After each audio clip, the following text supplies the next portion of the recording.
Politburo member of the Janata Vimukti Peramana KD Lakanta says that certain individuals have a need of creating an ethnic problem. He made this comment at a conference titled A New Perspective to the National Issue held in Gaul yesterday.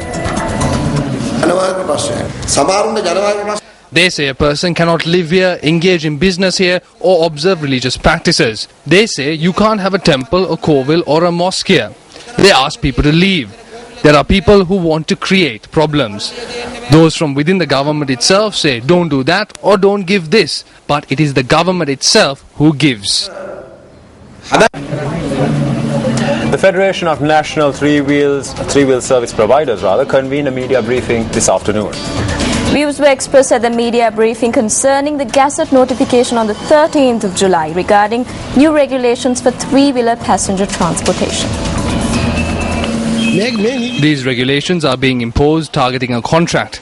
They are trying to sell meters manufactured by somebody.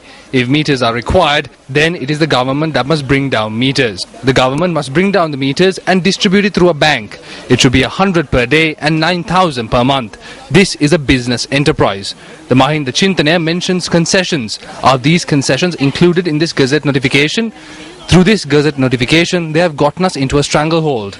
The Gazette notification must be annulled. We will submit a letter to His Excellency the President on creating policy framework that will protect the rights of the self-employed via the guidelines booklet.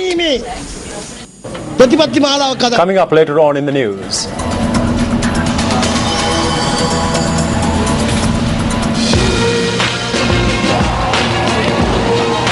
Pro-Mursi sit-ins continue in Egypt. All the latest developments on the international desk with Newsfirst Alexander Holmes.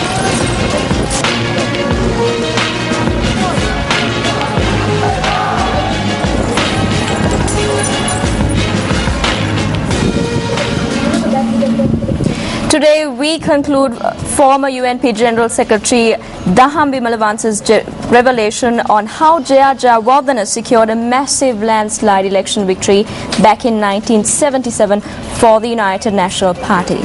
From next Monday, former UNP General Secretary Sirisena Kure will give us an insight into the steps that were taken by R. Premadasa to ensure the victory of the UNP. In 1977, JR did not appoint his friends to the election campaign steering committee. He appointed those who were qualified. That is why we won. When the final vote result came through, it was extremely talented persons with political knowledge and the voice of the youth who represented every section of society that were appointed. They were voted in. It was R. Premadasa who came first in that election. We always knew that he would come first. Next was Gamini Disanayaka. They were qualified in every way. They had clean records. I must especially note that J.R. Jayawardena and the party received a large number of instructions from R. Premadasa. I wish to note that we took steps to conduct the election campaign in accordance with those instructions. I think that it was the results of these that assisted us in our election victory. In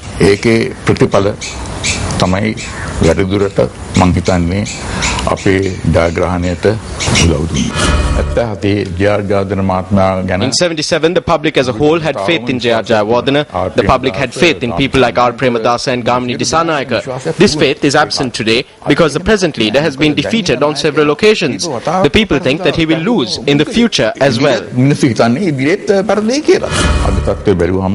If you look at the present situation, people are living in a lawless nation amid much difficulty because of the cost of living. Usually, at an instance like this, a government can be toppled. But since we do not have a good leader, it is difficult to topple this government.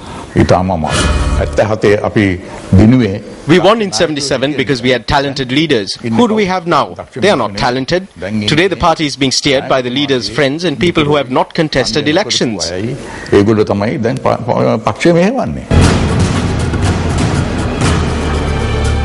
The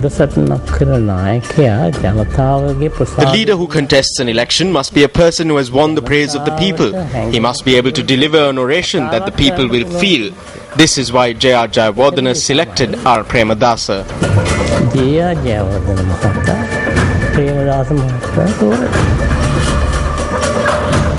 Politicians expressed these views about the public participation at the demonstration held in Colombo Fort on Wednesday. Although various persons say that the crowd turnout was low at a time when children who asked for water were shot at, people are afraid to protest asking for water. I wish to note that this is because the people are afraid that this murderer will shoot them as well.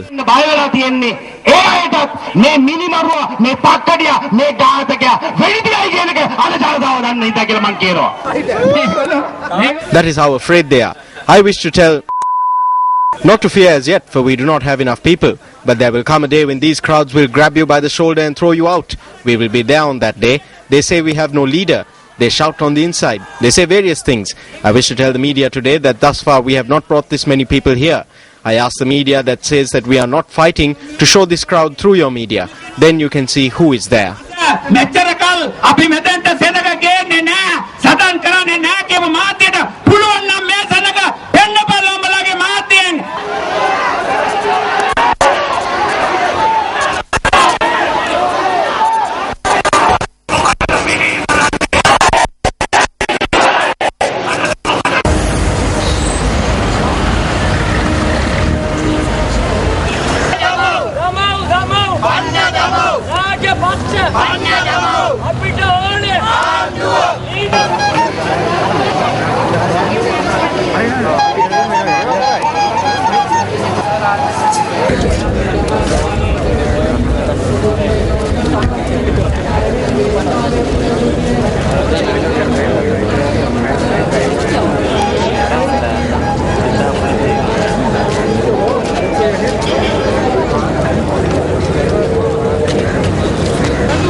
Let's now take a look at your newspaper cartoon of the day.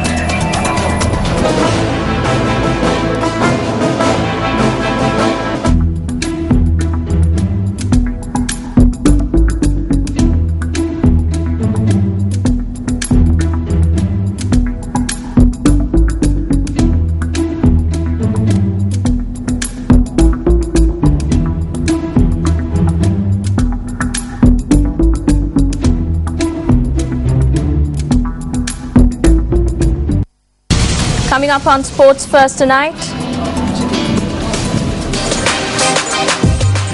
Nadika Lakmali qualifies for the finals of the javelin throw event at the World Championships. Stay tuned for more details along with their views.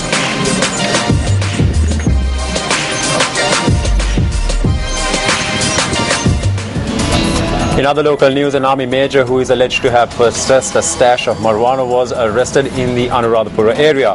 The DIG in charge of the area said that the army major was arrested in the Anuradhapura town. He further said that another individual was arrested in connection to the incident. When Newsfirst made inquiries from army spokesperson Brigadier Ruan Vanikasuriya, he reiterated that if found guilty, serious action will be taken against the army major. And up next is Action TV.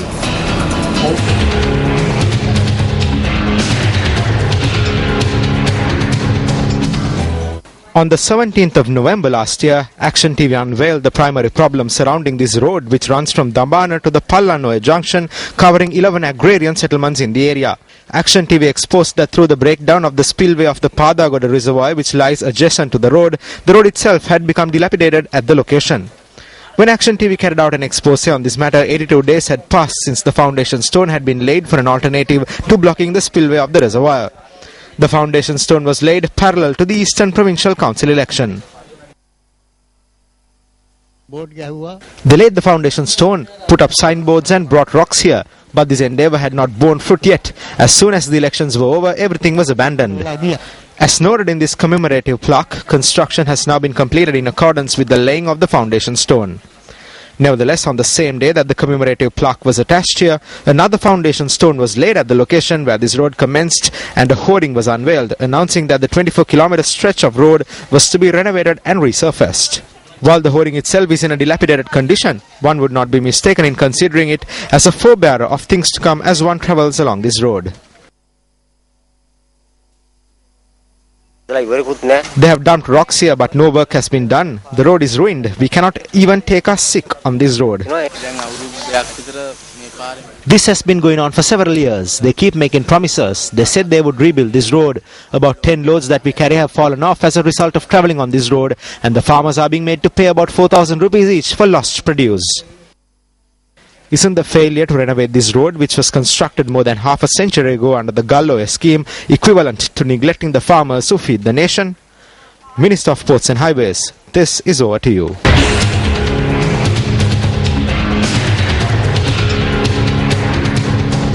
The first Randoli Perahera of the Asala Festival is currently parading the streets of Kandy. Let's cross over live to Kandy to witness the Perahera.